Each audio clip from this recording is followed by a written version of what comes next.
Good morning, everyone. Good morning. Time to be seated. That means you too.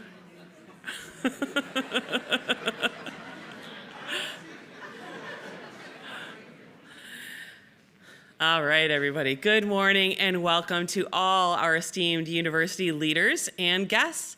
I'm Sarah Hubbard, a member of the Board of Regents, and I'm honored to join you here today for the State of the University Address. It's been a year of significant change for the university and higher education at large, and my colleagues and I are deeply grateful to President Grasso for his leadership and unifying influence over the past 6 months.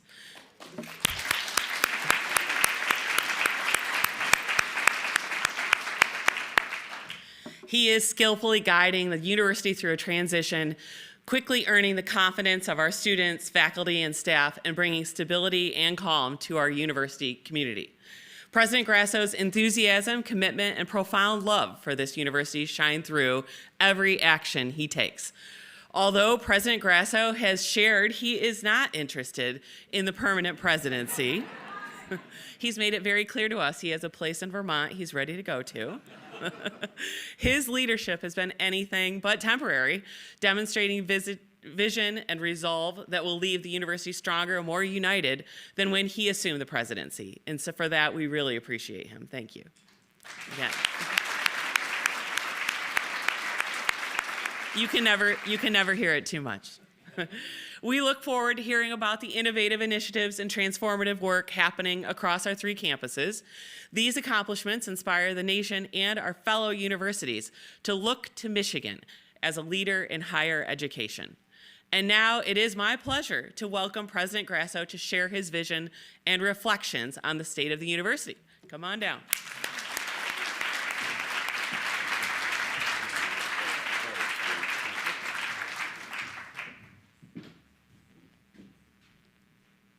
Thank you, Regent Hubbard, and thank you all for joining us, whether here in the room or online, especially the watch party at U of M Dearborn. Shout out to them. I almost channeled Stephen Jobs this morning and wore a black turtleneck to unveil a revolutionary innovation. But higher education is already our country's crown jewel of forward thinking, and I'm excited about the stories we'll be sharing today. I'd first like to acknowledge a special guest in the room, State Representative Jason Morgan. Is Jason here? Oh, there he is.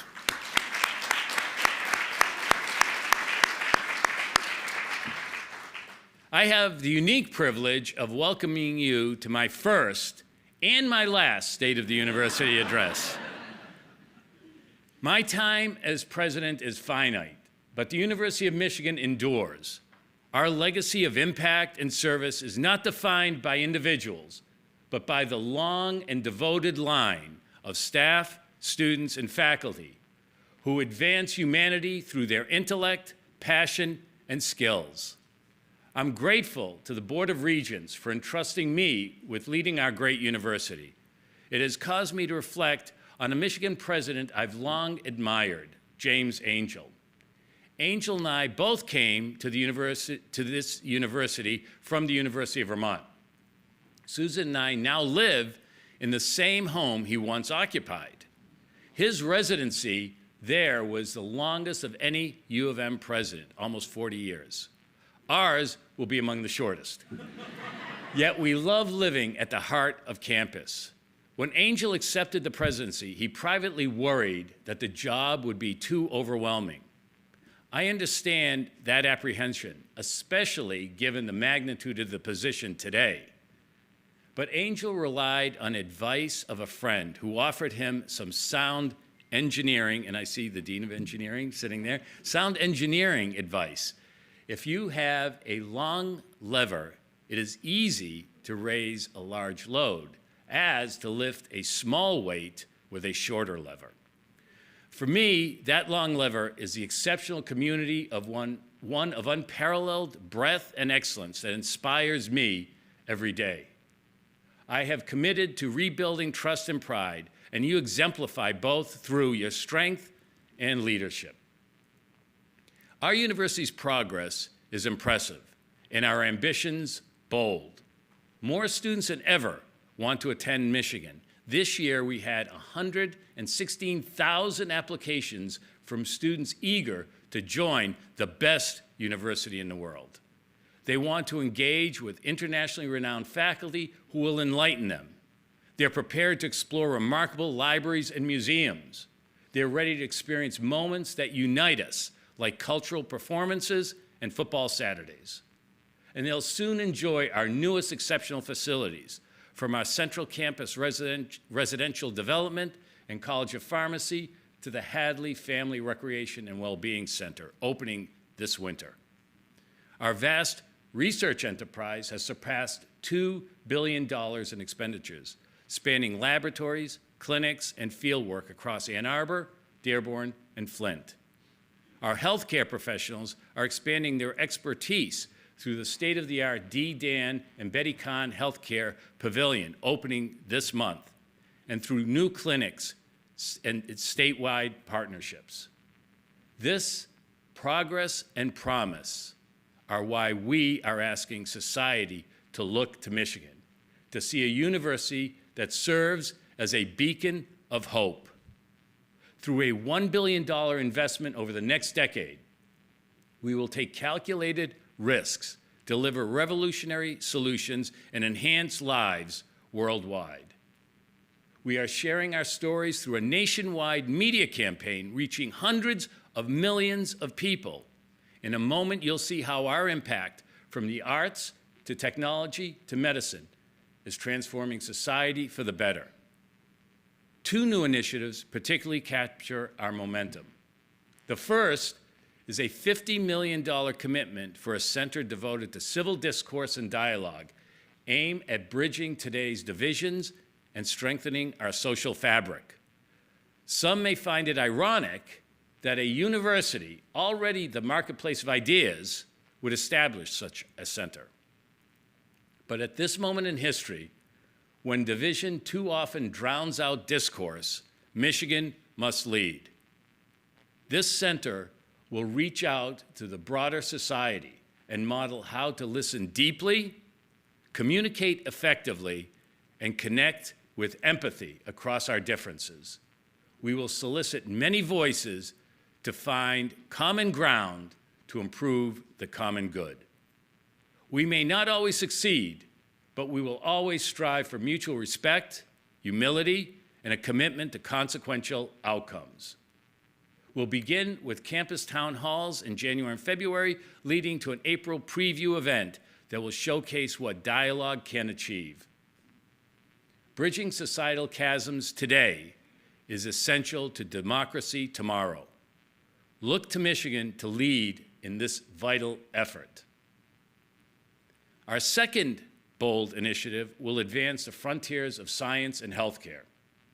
We are establishing a biomedical innovation institute that will be one of the most ambitious investments in years.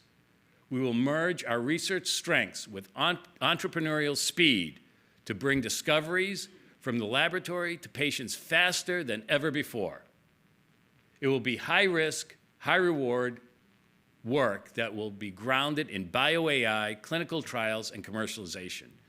The result will be serving humanity more effectively with faster and more advanced healthcare. We know how to do this. Years ago, U of M researchers pioneered a non-invasive method to destroy cancer tumors using ultrasound pulses.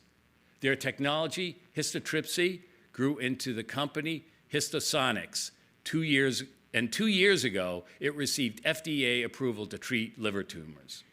This summer, it sold for $2.25 billion. Histosonics now plans to apply its technologies to other cancers. This is a powerful example of how Michigan is saving lives. We aim to replicate this success, but at a significantly faster pace. The promise is immense. We will invest $250 million over 5 years to launch this institute and recruit top scientists and entrepreneurial talent from around different disciplines, different campuses, and throughout the world. Some 80 years ago, Michigan graduate Kelly Johnson established Lockheed Martin's Skunk Works. This was a freestanding enterprise that worked swiftly to develop innovative aircraft at the end of World War II, and it redefined rapid innovation. Our institute will carry that same revolutionary spirit, advancing health sciences, supercomputing, and innovation for the public good. Progress demands investment, both human and physical capital. Our $1 billion Look to Michigan commitment is unprecedented. I have been a department chair, a dean, and a provost, and some may wonder how we can make this vast investment while also addressing budget challenges. The answer is that we must think differently. We must not compromise the potential of the future for the exigency of the present. We will call for proposals from you, our community, for your best ideas. The world's brightest minds surround us on all three campuses, and together we can be more strategic and disciplined than ever before. My goal over this year of service is to position the university for lasting impact. This is Michigan's moment to invest in our future and move into the passing lane while others idle. Our donors share our enthusiasm and set us apart from other universities. We just closed our second highest fundraising year ever, which helped us surpass $4.2 billion towards our $7 billion campaign goal. Our generous and visionary supporters leverage our collective power to make a difference in the world. Our expertly curated endowment provides additional strength, funding student ambition, faculty excellence, and cutting-edge facilities. And Moody's recent AAA stable rating confirms what we already know. Michigan stands on solid ground. It is a powerful endorsement of our commitment to the common good. When I earned my doctorate here in 1987, and I hesitated putting the actual year in there, I have to tell you that, I was beyond proud to call myself a Michigan graduate. When I returned in 2018 to lead the University of Michigan Dearborn, that pride only deepened. But nothing compares to these past 6 months leading the world's greatest university. Every day on all our campuses, I see brilliance, compassion, and drive that define Michigan. Our people embody the ideal of public service and remind me of why the University of Michigan matters and why it will continue to matter for centuries to come. This is who we are, this is what we do, and this is why we say, look to Michigan. Thank you all for what you do every day for our university and for the world. And forever, go blue.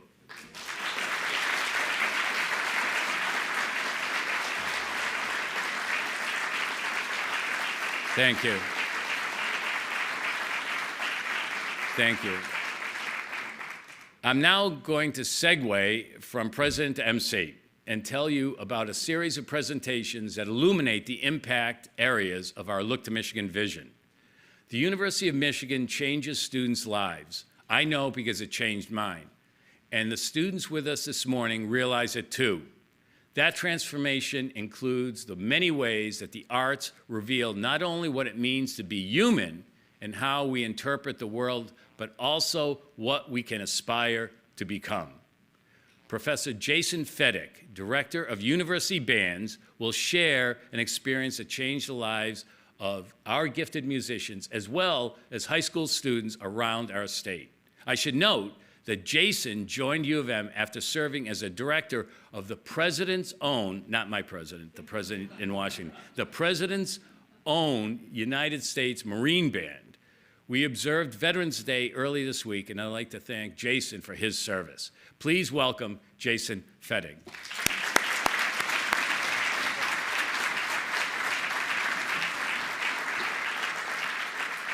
Thank you, everybody. Good morning, and thanks so much, President Grasso, for that wonderful introduction and for your deliberate recognition of the School of Music, Theater, and Dance and how the arts play into the priorities that we have as a university.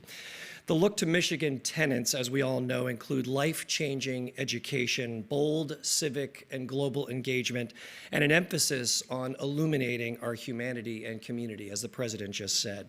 Music is an incredibly powerful tool for these goals. My background as the former director of the Marine Band, which is the oldest and arguably most visible service-minded arts organization in the country, gave me a chance to witness this power firsthand. We took the band out of Washington, D.C. and into communities across the nation every year since the great John Philip Sousa was the director in 1891.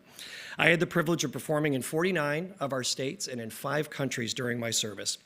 So when I came to the University of Michigan a few years ago, I wondered if we could follow a similar model, but focused on our own state first. In May, the historic University of Michigan Symphony Band went out on the road for the first time in over 30 years. And we have a little video to show. There is no substitute for live music, and what we want more than anything for our students here at the University of Michigan is to feel the power of that kind of performance, and a tour seemed to be the perfect vehicle for that.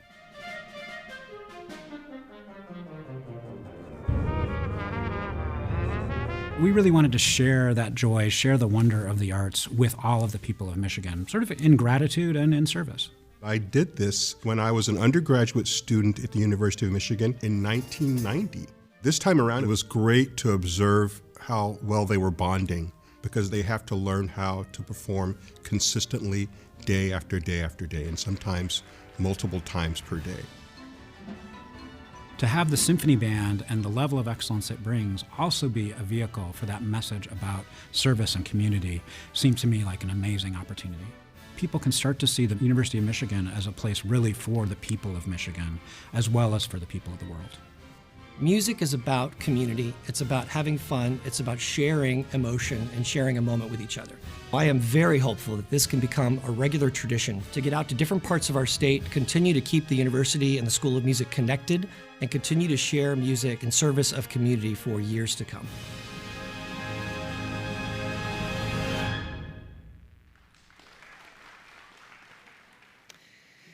So why tour? What do we get out of touring and bringing our students out into our community? As we said in the video and as the President's talked about, it really is about service. It's about finding a way to represent our university and how it serves our communities here around Ann Arbor, in the entire state of Michigan, and indeed nationally. And this tour was wonderful because it not only reached out to give a gift to our communities, but it was a gift to our students as well, to get out into these communities and have a chance to engage and understand the role that they play in carrying forward the work that we do here. There was also an element of letting students know prospectively what their experiences could be here, recruiting and making sure that students from our state look to the University of Michigan as a wonderful resource with such a national reputation. We shared the Go Blue guarantee everywhere we went to ensure that students who could use that resource knew that that was accessible to them. We also wanted to make sure we engaged with local government officials. So we worked with our government relations office here at the university. We had 3 mayors of different communities at our concerts, as well as other state representatives and other education institutions as well, being a part of our collaborations. One of the main goals was to connect with the Flint, and we had a collaboration with them the first time in many years, as well as Grand Valley State University and many, many high schools and middle schools. So this was a week-long initiative. 1 week, 9 communities from Metro Detroit up the east side of our state, as north as Traverse City, down the west side through Grand Rapids, and then back home. The model of this was to give free concerts, entertaining and engaging concerts that spoke to our values here at the university, would be immediately connective, which is what I did in the Marine Corps as well. And we always knew that the teaching was going to be central to this. So the concerts were one aspect of our work, and the other aspect was getting into the schools. We gave 11 clinics in middle schools and high schools within a week's time. And these were side-by-side clinics. So I led initiatives with our students, and our students taught from within the band as well, making personal connections with the students that we had. I want to say also that this was 100% student volunteers. This happened in May after classes ended. So I could not compel the students to do it as part of their class. But I had a huge number of our symphony band students volunteer to stay, give up other summer plans, and be a part of this unique tour, which I was very proud of. And I was also proud to partner with the wonderful arts initiative here at the University of Michigan, whose goal was to use the arts as a connective vehicle for citizens all across our state. They provided the seed money for this, and Dr. Mark Clegg, who's a colleague of mine and the director of the State of the Arts Initiative that the Arts Initiative runs every year. So some of the highlights of this tour, we, in Fenton, right down the road here, we ended up with a joint clinic with high school and middle school students from 3 different schools in Fenton. The mayor of Fenton attended that event, and she was going to stay for about 20 minutes and talk to the students and just be there for some support. She ended up staying for the entire hour-and-a-half clinic because she was so compelled with what was happening with our students and the students of the schools in her jurisdiction. We also had a joint concert, as I mentioned, with the University of Michigan Flint, which is the first time we've done that in many, many years, and that was a wonderful symbolic representation of the partnership that we have with our sister campuses in Flint and in Dearborn. We made a visit to the Interlochen Arts Academy. Of course, in the School of Music, Theater, and Dance, we draw a lot of our students from Interlochen, being one of the premier high school arts academies in the country. And it was a special event because we not only gave a clinic for the students at Interlochen, but then we got a clinic ourselves. We happened to have the maestro Christian Machalaro, who is the music director of the Cincinnati Orchestra, visiting Interlochen at the time. So we spent an hour with their students, and he spent an hour with ours, making a wonderful opportunity for our students. And we also visited the Blue Lake Fine Arts Camp, where 6 different high schools visited to participate in a joint concert and clinic with us to wrap up our tour. By the numbers, we presented 8 public concerts and 11 middle school and high school clinics in just 7 days. It was a little bit of a taste of the busy, relentless professional life that our students are about to experience. We achieved tremendous traction online for the Arts Initiative, played with nearly 4,000 citizens, and most importantly, personally engaged with about 2,000 secondary school students, and that was in many ways one of the most fulfilling parts of this tour for our students. We had many partnerships that were key. They ran the gamut of our constituents and university leaders, starting with the support of the Arts Initiative here on our campus and also our own admissions, development, and government relations offices.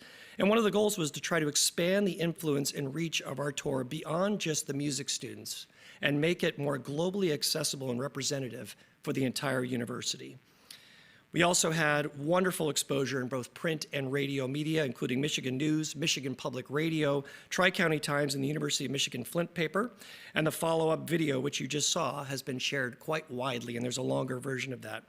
We were elated to find that there was tremendous enthusiasm for what this tour represented to the state of Michigan and to the university's broad commitment to its citizens and its students. Music is a powerful conduit. Band has historically always been the music of the people, and it saturates our culture here at U of M for all of our students. You see it in the marching band and the pep bands, to the campus bands that so many students participate in, to this tour by the historic symphony band with some of our finest future professional performers. Music provides that visceral, emotional connection that can highlight the initiatives and messaging of the university, and it perfectly aligns with the Look to Michigan campaign. Everything we did on this tour was designed to find the intersection between community service and engagement and education, creating potentially life-changing moments and experiences for everyone we encountered in their towns and in their schools. I felt the same way in the Marines as I feel here. The Marine Band's music represented the unparalleled excellence of the Marine Corps through the arts.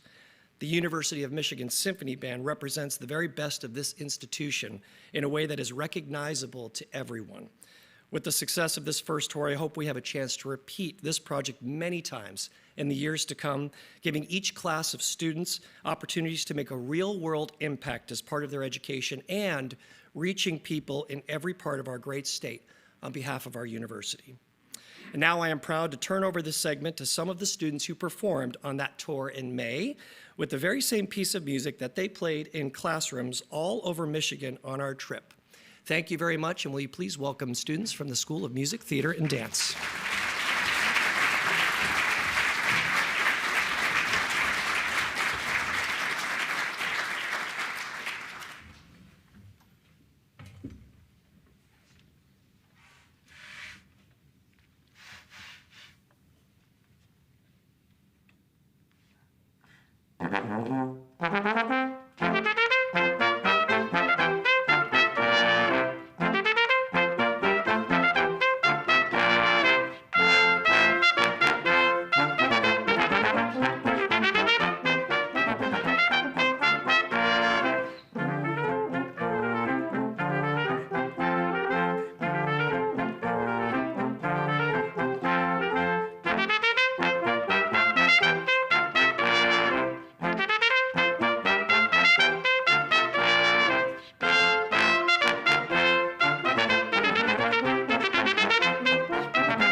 I want to thank Jason and the students. They did a terrific job, and it's just so inspirational to see that and see that travel around the state and bringing Michigan to the other citizens of the state as well as the students. Thank you so much, Jason. We are also encouraging people to look to Michigan for cures and treatments that improve health and well-being. This stretches from research at the most fundamental levels of biology to clinical trials and patient care. Professor Ariella Shikanoff and scientists in her lab are committed to improving health of young women touched by cancer. Please join me in welcoming Dr. Shikanoff.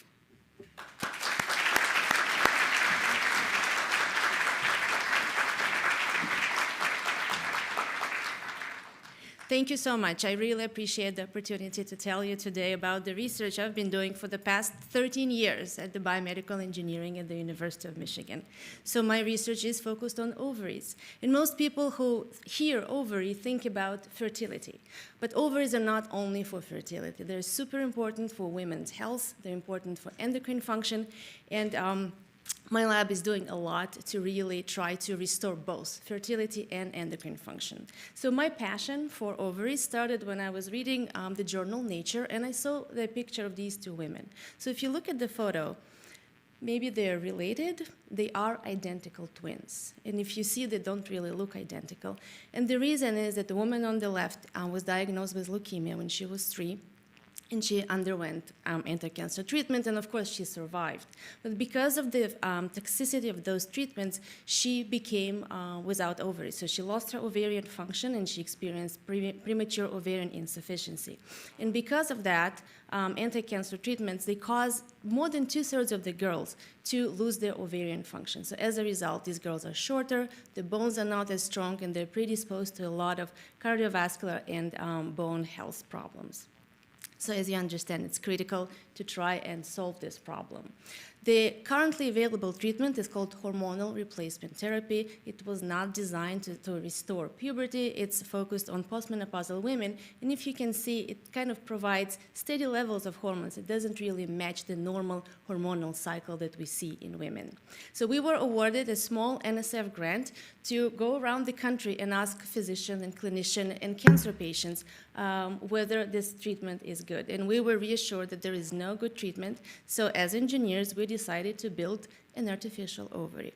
So this artificial ovary is built on donor ovarian tissue that can be implanted subcutaneously in the patient, and we can surround it by immuno-isolating hydrogel, eliminating the need for immunosuppressive therapy. So we can create these gels, and you can see those circles at the bottom. These are the artificial ovaries that we can implant in these girls. So in 2013, when I just joined the University of Michigan, 1 year passed, I was awarded a grant from the Hartwell Foundation, and they believed in this therapy, and they gave me initial money. And since then, we've published a lot of papers on this topic, and we were awarded more than $11 million federal funds to pursue this goal. So we've tested it in a lot of different models. We also were able to apply and receive a patent that covers this technology and would allow us to go pretty smooth into clinical trials. So to be able to go into clinical trials, I also, with help with the Innovation Partnership Office here at the amazing University of Michigan, we incorporated and created a startup company that then would be able to apply to the FDA approval and take this to the clinic. However, just making an artificial ovary doesn't mean treatment and restoration of endocrine function. We can focus on other patients who cannot store their eggs before exposure to cancer treatments. And these technologies involve either growing ovarian follicles or eggs in the culture in the lab, or grafting this tissue back to the patient. So we partnered with organ procurement organization that allows us to obtain ovaries from young women who tragically die in car accident. And then we take this tissue to the lab, we process it, we analyze it, and then we can create a bank of processed of human ovarian tissue that can be tested as close as you can imagine to the patient. We also analyze the revascularization and vasculature present in these ovarian tissues so we can graft it seamlessly into the patients. So what we noticed that when we graft or implant this ovarian tissue, the vasculature between the donor tissue and the recipient doesn't really reconnect. And this is what you can see here. So the red stain is the vasculature of the donor tissue, and the green is the vasculature of the recipient. So you can see after 3 days and 1 week, there is some remaining red in those blue ovarian tissue. But as time goes by, there is no real functional revascularization. So again, being engineers, my student, PhD student Despina, came up with this idea. What if we take the ovarian graft and we cut it in smaller pieces, enhancing the surface area, and then encapsulate it in a hydrogel or carrying scaffold. But then this hydrogel we can build with large open pore structure to allow vasculature to go in and really make this tissue survive. So she created these gels using microfluidic devices and hydrogels, and then created those grafts. And what we saw, amazingly, that when you graft this tissue, after 3 days, 1 week, and 3 weeks, you see beautiful incorporation of red and green. And then this tissue survives, and you can see, so all the green is basically the vasculature from the host infiltrating and restoring the ovarian function in these tissues. We also, because we have access to human tissue, we wanted to go and publish human ovarian cell atlas. So probably 10 years ago, Chen Zuckerberg Foundation came up with this idea to create a atlas of human cells. And of course, they focused on important organs such as brain and lungs and heart. And then when they came with the second wave, they invited us to create atlas of human ovarian tissue. So we published it last year in Science Advances, and we learned so much. So my very talented graduate students created beautiful gradients to understand the signaling in the ovaries, to better understand which eggs are destined to survive and which eggs are not. We identified novel markers for eggs that are better than the other eggs, and also sequenced, took every individual egg sequence and identified different population of ovarian oocytes. And then, since we have access to these beautiful ovarian follicles, we also, as bioengineers, want to create three-dimensional support system to culture these follicles to get to the fertilizable egg to allow these women to get pregnant. So we design hydrogels, and then we take inspiration from nature. So if you look at the nature, you see that each ovarian follicle, these are the circles, kind of darker circles, they're surrounded by a lot of green, red, and yellow, and these are extracellular matrix. So we are built of cells and extracellular matrix proteins. So when we take the follicles out and we want to culture them, we really want to recreate the environment. So my students create these biomaterials that can sequester and take away the proteins that follicles make, and then basically recreate the follicular environment. Because if we just put follicles in blank hydrogels, really nothing happens. So when we encapsulate follicles, so what you see here, day 0, it's a very small circle. It has one oocyte, the egg surrounded by supportive cells. As we grow them up to day 10, you can appreciate how large these structures get, and then we can get to meiotically competent oocytes, so something that we can fertilize and can eventually develop into an embryo.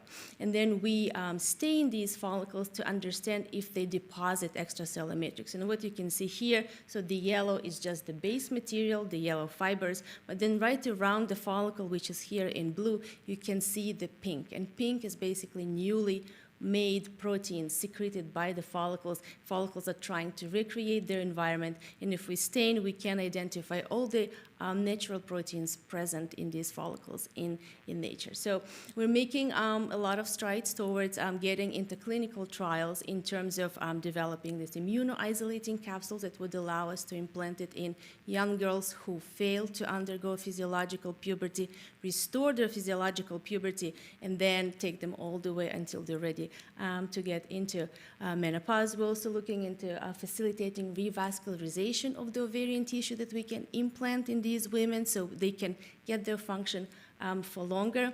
And then we're also looking into understanding the ovarian aging, right? So we can delay ovarian aging. Ovaries start, it's basically the first organ that starts aging, and if we can delay this aging, we can improve the health of postmenopausal women and kind of eliminate all the problems. So I do want to thank my lab. Well, first of all, I want to thank the amazing University of Michigan. I wouldn't be able to do anything without all the help and my beautiful collaborators and outstanding graduate students, and of course, the funding sources. So thank you so much.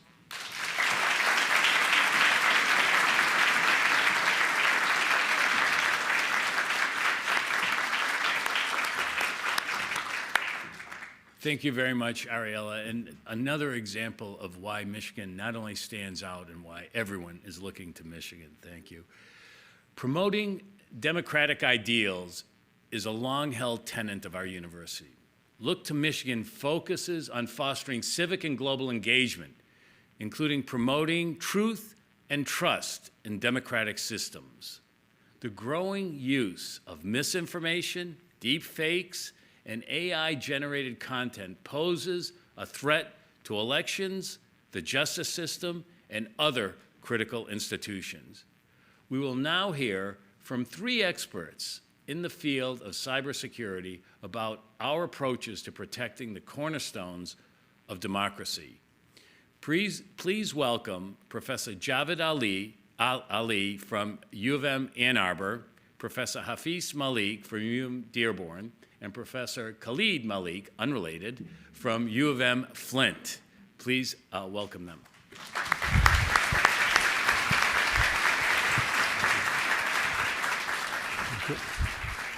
Thank you. So, President Grasso, thank you for that introduction. Tough act to follow with the last 2 panels. We will not have another 5-person quartet here. So, Jason, you knocked it out of the park. But so honored to be here. I know other people have shared their connections to U of M, even outside of teaching. I myself am a former graduate from 1990.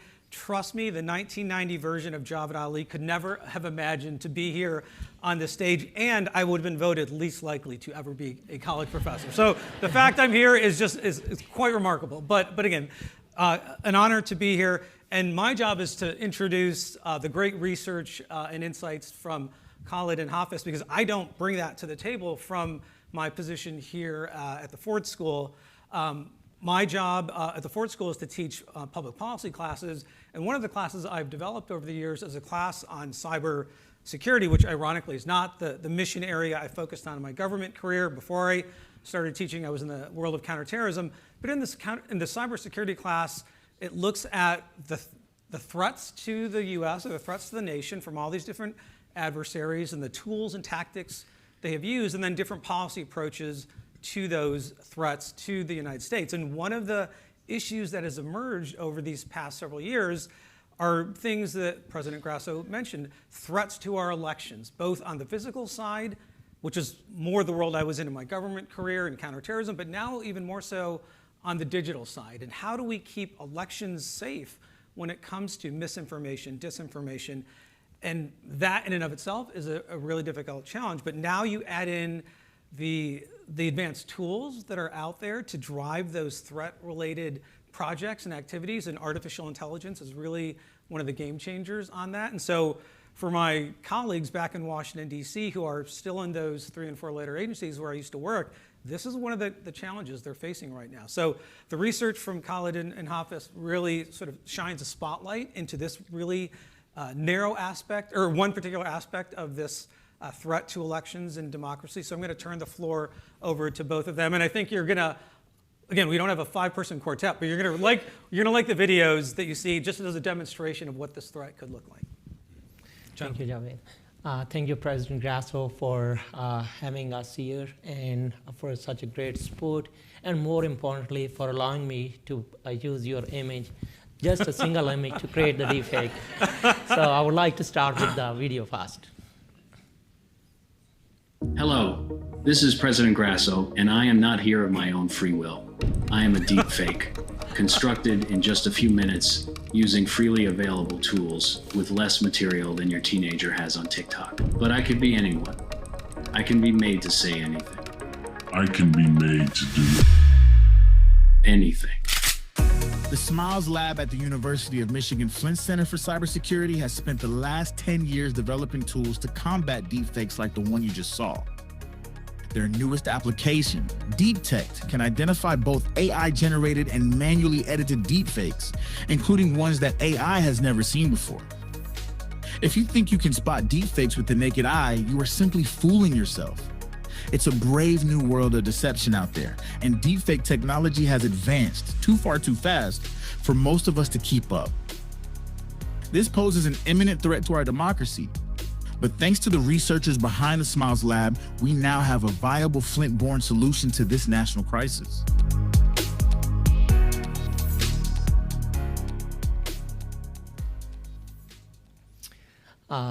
To tell a little bit about what we are doing, how we are addressing this challenge, I would like to share that in September 2025, only 2 months ago, a deepfake was entered in the court in California, and it was 3 out luckily, but it ended up going to the judges, and later on they came to know that it was a deepfake. We are trying our best to stop these kind of the deepfake entering into the code. Basically, deepfakes are bringing 4 different challenges to us. Number 1 is a deepfake can be used as evidence in the court. A fake sample, a real sample can also be subjected to called as a deepfake. And those who are having a lot of resources, definitely they are at advantage compared to those people who cannot afford the experts. And lastly, this is going to erode trust in our democratic society. We are living in an interesting time because right now, some people believe more in AI than in democratic institutes. As a researcher, our challenge is how to bring the trust both in AI, but at the same time restore the trust in our democratic institutes as well. So coming up about how we are tackling this situation, we are using neurosymbolic and multimodal AI. We look at the images, audios, and videos from different angles. And the models that we are bringing together, they coordinate with one another, they reason, and then they come up with determination that is highly explainable in nature. We are also very well aware that if such tools are deployed online, these could be attacked as well. In order to tackle this one, we are trying to bring robustness by bringing various different anti-forensics techniques. In court space, another aspect of the trustworthiness is fairness. We are training the machine learning model in a way that we ensure that trust exists in these solutions. Deepfakes are new reality, but as a researcher, we feel that it's very important that we should keep on striving to bring trust for these solutions to protect our democratic institutes. Colin, thank you for that. So Hafiz, please. First of all, thank you so much for the opportunity and sharing what we do and how it aligns with the Look to Michigan campaign and how it aligns with the University of Michigan mission in general, especially if we're looking at the democratic institutions, civil engagement, and global reach. So I'll be just sharing some of the work that we've been doing, especially a real world scenario that hit my desk roughly maybe 3 weeks ago. And this is an example. Could you please play this video? Hello, my name's Aaron. I'm emergency medical advisor on one of the 999 control rooms for the ambulance service. I have many friends who are paramedics in Poland, and all these specialists say one thing: they are terrified of the upcoming election because of the terrorist threats. Poland doesn't have enough doctors and ambulances to handle the scale and number of terrorist attacks that are coming with the presidential election. Polish paramedics tell me bluntly that they are afraid of facing a situation where they have to choose which of 20 to 30 people to save right now. Share this video with your family and friends via messengers. So this is an example that was shared to us, and you have heard it. The question is it real or is it fake? And that is actually in UK, he is the National Health Services service provider and doctor and also influencer, and people follow him. And Russian agents, they use his voice, cloned it, and if you look at the video don't have any trace in it. Only the audio channel is the one that has the trace of the deepfakes. And that is what the bad actors are taking advantage of. They use human, a load of human perceptual system, because as we watch, we don't pay deep attention to the audio track. That is just entering to the, our perceptual system. So this video came to me, and we analyzed it, we provided the detailed analysis, and that's the work that we do. These kind of audios, videos hit our desk almost if not every day, every other day. Even last Saturday, we received a request from YouTube, and YouTube is like Google. And if Google is reaching out to you for asking to analyze it, that tells you what challenges we are facing today and where we stand. Okay, so challenges are real. Generative AI is posing serious challenges to our democratic institutions, our democratic processes, as Dr. Malik just mentioned, that our court system, judicial system, they are relying on the evidence. Evidence is admissible.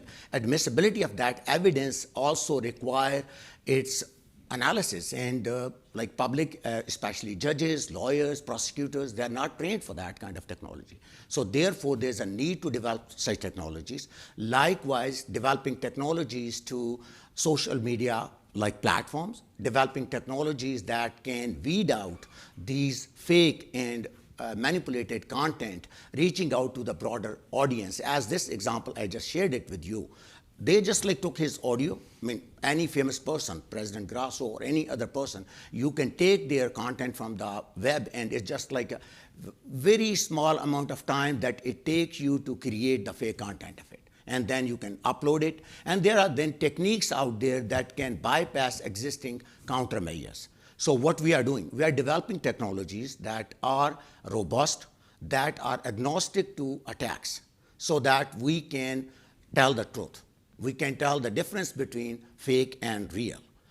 Most of the cases that come to my lab, we are go-to lab for outlets such as NPR or CNN, BBC, YouTube, etc. And most of the cases that come to us are coming for politicians, coming for people in power, influential people, and turnaround time is very quick.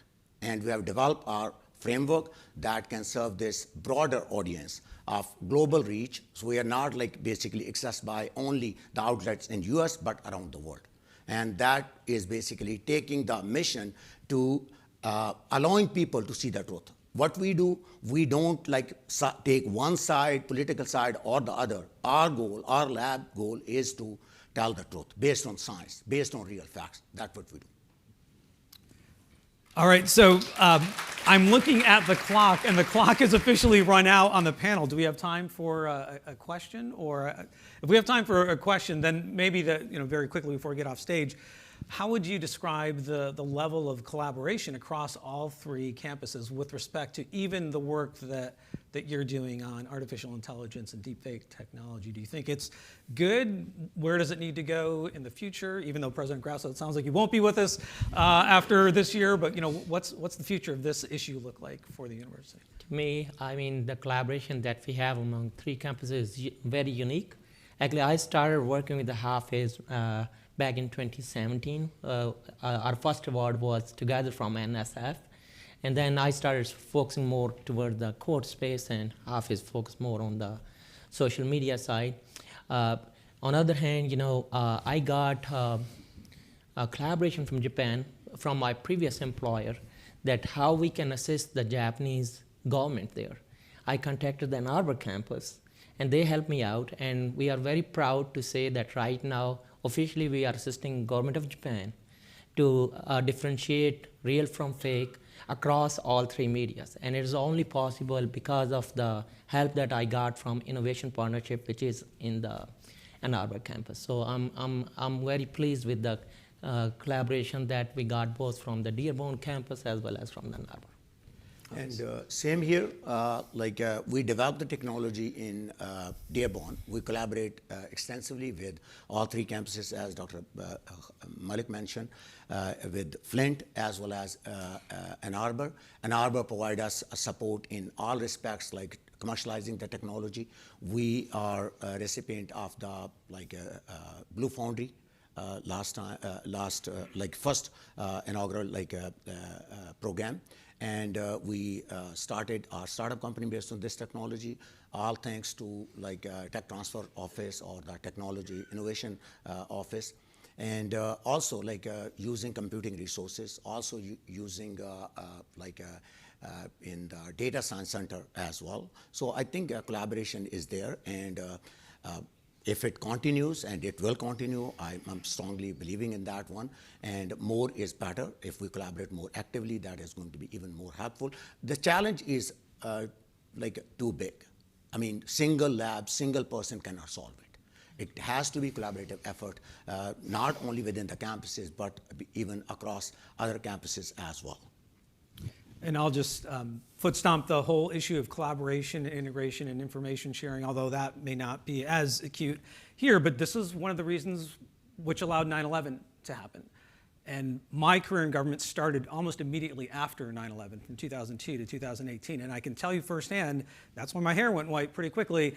And I'm not kidding about that, but had the government not made this sea change transformation to facilitate all those action verbs that I just talked about, or adjectives, there would have been more attacks. And that's the reality of what that threat landscape looked like after 9/11. So I guess it's just more of a plea that hopefully, as the years go by, we continue to come together on this issue here at the university. Yeah. That's right. All right, thank you. Thank you.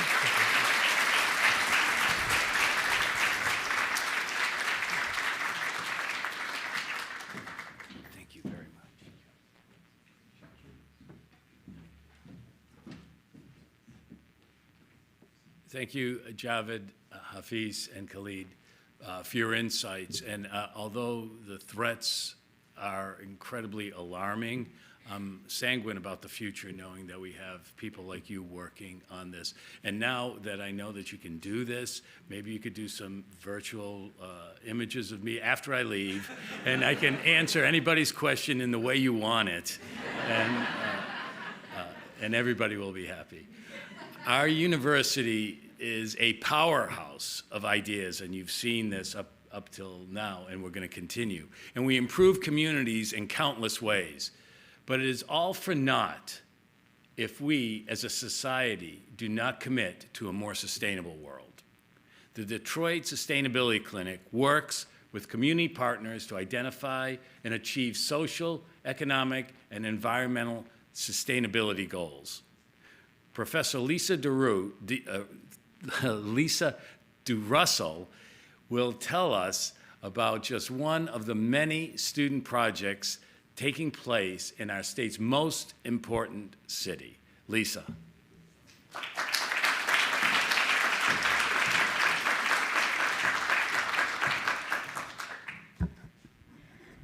Good morning, everyone, and thank you, President Grasso, for inviting me here today. I'm Lisa DeRussell, and I am a practicing landscape architect and an associate professor of practice and engagement here in Ann Arbor at the University of Michigan's School for Environment and Sustainability, or SEAS. My work centers on what I call translational practice, connecting ecological research with on-the-ground design and community engagement. For decades, SEAS students and faculty have been learning with Detroit, collaborating with community partners and city agencies to advance environmental, climate, and energy justice across the city's neighborhoods, parks, vacant land, and waterways. The Detroit Sustainability Clinic was established in 2021 to bring structure and continuity to that legacy. In just 4 years, we've partnered on 12 community-based projects, 8 with government agencies, and connected 13 faculty and more than 85 students across disciplines. The clinic is cross-cutting. It embodies the university's 4 pillars, but especially energy, climate action, sustainability, and environmental equity. We pair rigorous research like flood modeling, drone mapping, soils assessment, and more with the lived experience of Detroiters who know their land best. It's a bridge between academic insight and community-led change. The motto is simple: public partnerships for the public good. This means sustained relationships, not one-semester projects. A great example is Eliza Howell Park, one of Detroit's largest and most beloved parks. Each year, new teams build on the work of the last so that data, design, and trust all accumulate over time. These partnerships tackle urgent challenges, stormwater, heat, habitat loss, but they also nurture civic capacity. Students learn that sustainability is relational. It's about how we care for places and people.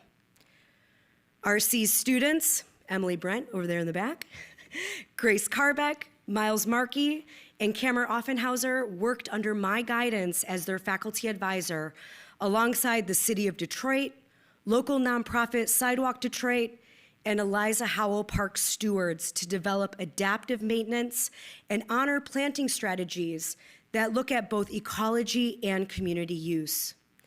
This project shows how data and design translate into stewardship. It's the kind of life-changing, experiential learning that defines SEAS and the kind of partnership that makes real impact possible. I'm pleased to share with you a short film that demonstrates this impact. When people ask where to look for models of sustainability that are equitable, collaborative, and lasting, look to Michigan. Because here, we don't just study environmental change, we help communities shape it.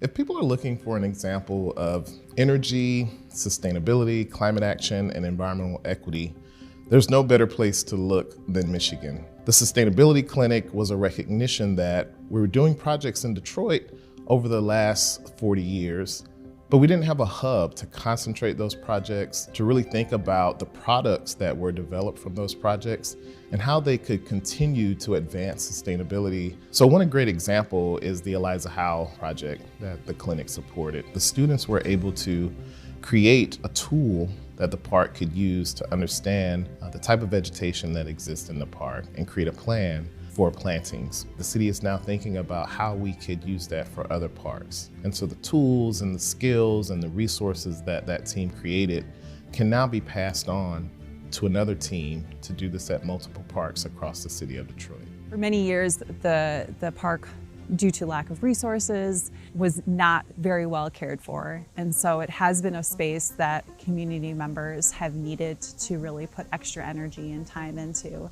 and have done so. Sidewalk Detroit has been stewarding this park for years, but we haven't had folks on staff who are experts in natural areas management. And so what these students created for us is really a framework for ongoing restoration and management of the natural areas, which is essential. It's something that we really needed and we did not have the capacity within our organization to produce. The partners that we bring in, the partners that we collaborate with, are oftentimes nonprofits, they're community groups, they're block clubs. And so I like to think that myself and my students can help support building that capacity for organizations who have a lot of drive, who have a lot of energy, but just don't have the capacity to really execute their vision. It was especially meaningful for me because I live in Detroit, and so I was really happy to be able to apply directly what I was learning in school to my own community. There's just a really great opportunity to sort of work on not only how this connects and affects people, but also wildlife. And there's lots of different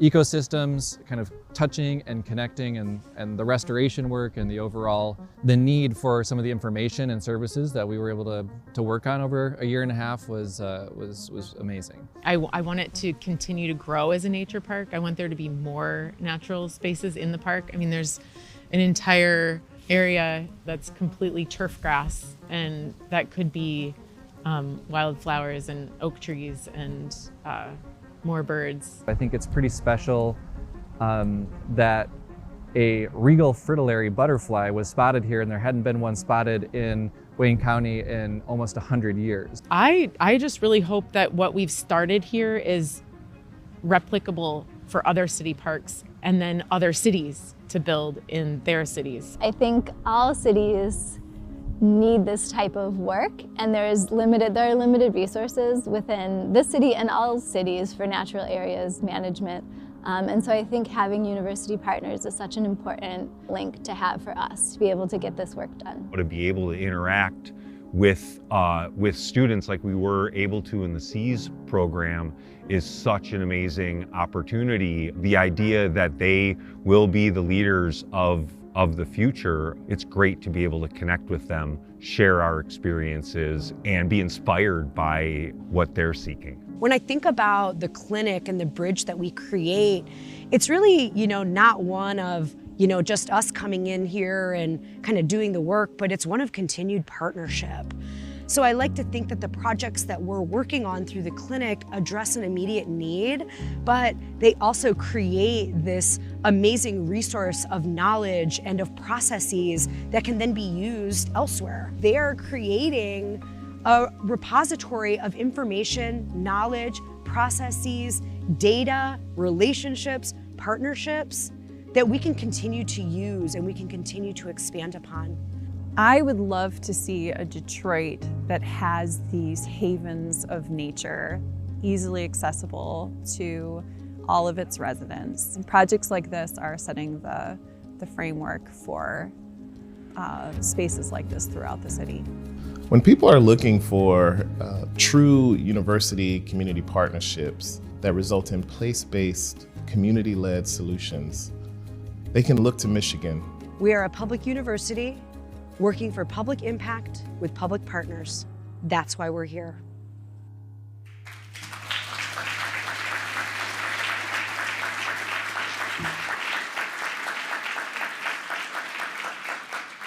On behalf of myself, Clinic Director Tony Reams, and everyone at the School for Environment and Sustainability, thank you.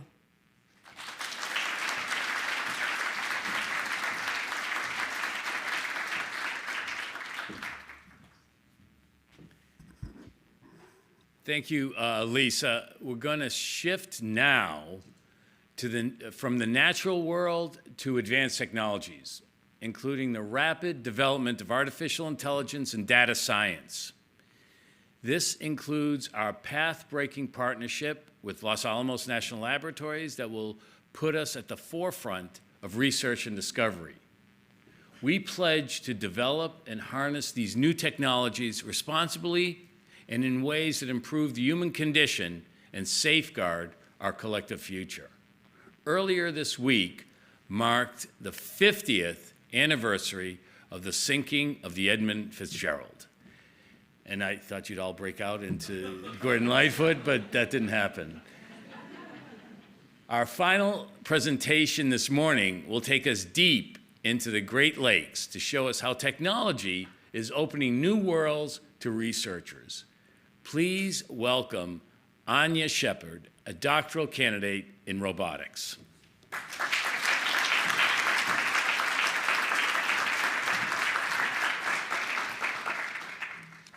I'm so sorry to disappoint this morning that I won't be singing the song about the Edmund Fitzgerald, but I'm really excited to talk about the work that my lab, the Field Robotics Group, in the robotics department here at the University of Michigan, has been doing to work on solving some key open research problems for marine robotics.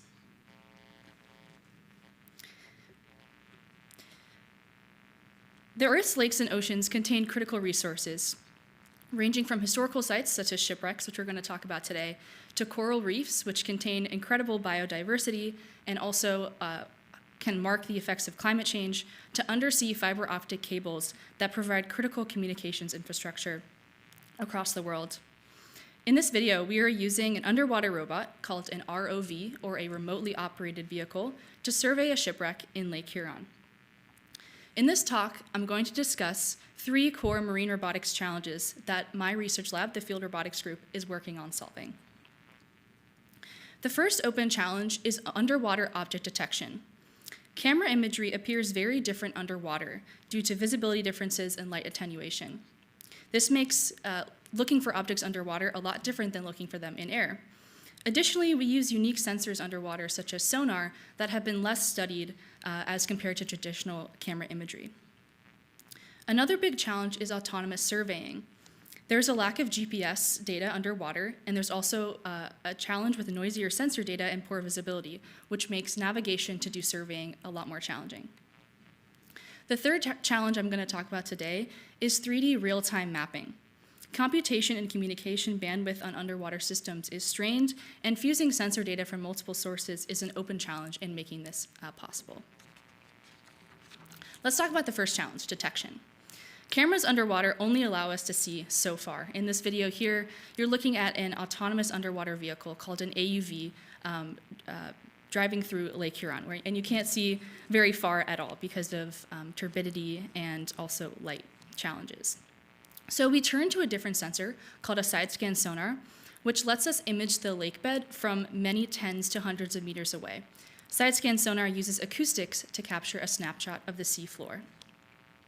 These robots, these AUVs, can cover several hundred square kilometers in an hour, collecting large amounts of survey data that you can see here in the top right. These missions are executed autonomously with pre-planned trajectories. Once these side-scan sonar images are collected, it's a time-intensive manual process to review images for features of interest. We rely on experts to review and pick out shipwrecks, airplane wrecks, and artificial reefs within the side-scan sonar imagery. Sometimes these wrecks are very hard to pick out. For example, on the right side of the screen, there is a hidden shipwreck. This one's called the Heart Failure. Our lab is interested in training machine learning models to detect shipwrecks from the vast amount of data that is collected during these surveys to alleviate the manual labor required to find new shipwrecks. In order to train a shipwreck detection model, we first have to gather examples of shipwrecks in side-scan sonar images at known sites. Our lab at the University of Michigan is uniquely poised to collect this data, as the Great Lakes has an estimated 10,000 shipwrecks. We work with the National Oceanic and Atmospheric Administration at the Thunder Bay National Marine Sanctuary in Alpena, Michigan, just a few hours away from Ann Arbor. At this unique site, there are hundreds of wrecks within a few miles of the coast. Over the course of 2 years, our lab has visited 29 shipwreck sites and collected 286 unique high-resolution shipwreck images. which we have then used to train our own shipwreck detection models, which can determine if each pixel in a side-scan sonar image is a shipwreck or background terrain. We experimented with several different types of machine learning architectures, ranging from transformers to UNets to salient object detection networks, in order to find the best performing architecture. This benchmarking report was released to the scientific community. So once we have this shipwreck detection model, what can we do with it? Here is a real-world example of the accelerated detection pipeline. We deploy our AUV robot, which goes and collects side-scan sonar data. And then, in just a few minutes, we can transfer that data back on the boat to run it through our machine learning model and see what might be a potential shipwreck in the area that we just surveyed. This can then be displayed in a mapping software to help determine if more surveying should be conducted. This is a huge efficiency improvement over conducting a survey, then taking the data back to land, and then needing to discuss with other people to determine if there are shipwrecks and look through that data manually. In order to contribute back to the marine robotics community, we've released this data set that we spent multiple years collecting to the community. It's called AI for Shipwrecks, and it's been available for the last year. And members of the marine vision community have already begun to use this data set to improve their underwater detection algorithms. Next, I'm going to discuss how the Field Robotics Group is addressing autonomous surveying, which is another open challenge in marine robotics. Sometimes surveying a shipwreck from far away is not enough.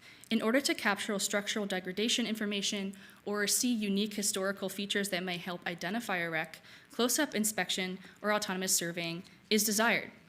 From the shipwreck detections that I just spoke about, we can automatically construct a survey path for a smaller, more agile robot to do close-up inspection. The smaller, more agile robot that we use, a remotely operated vehicle, is shown here. It's called a Blue ROV, and it contains specialized sensors that we use to do close-up inspection, including a stereo camera, a barometer, an inertial measurement unit, and a Doppler velocity log. Here's an example of what an autonomous survey might look like in real time. This is a video that a Blue ROV is collecting as it drives over the Monahanset wreck in Lake Huron. The video is from a downward-facing stereo camera, which allows us to inspect the wreck beneath the robot. From the video I just showed you, we can use 3D reconstruction and photogrammetry software to construct a map of the wreck that we have surveyed. This software is computationally intensive and cannot be run in real time on the robot, so it's typically a post-processing step that we do once the shipwreck imagery has been collected and we return to land.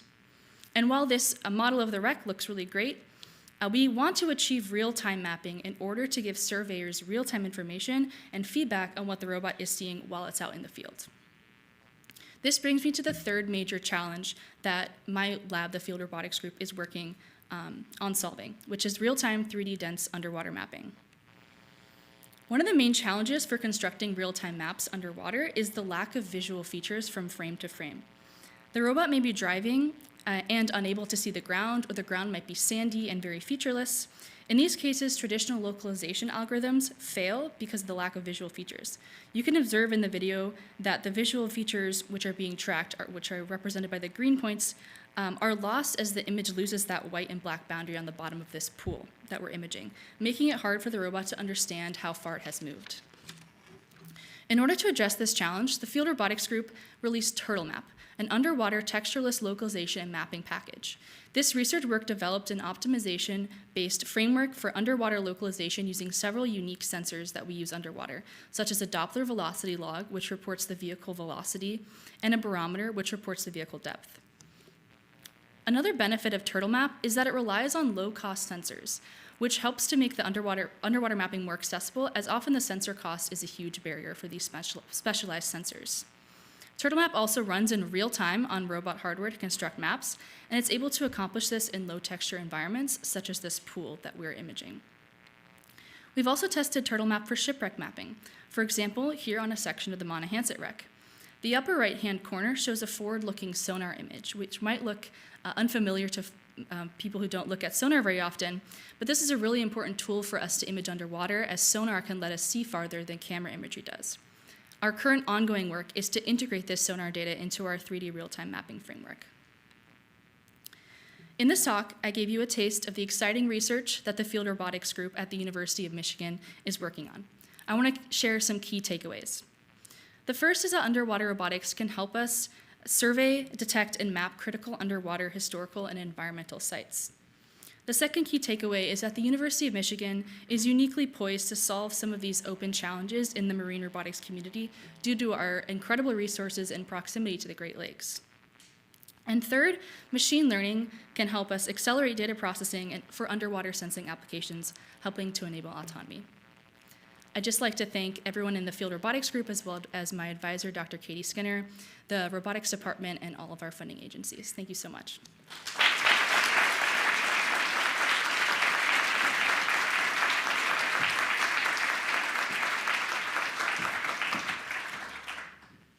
Very nice job, Anya. Thank you very much. And thank you all for these uplifting presentations and the work carried out each day at the University of Michigan across all three of our campuses. People often ask me about the best part of leading the University of Michigan, and my answer is what we've just seen and heard this morning. I can go on forever about how great the University of Michigan is, and when I do this anywhere else, people think I'm insufferable. But here, everyone agrees, because we know and see how Michigan serves the world and how great the University of Michigan is. Thank you for your dedication, and thank you again for being here today, and forever go blue.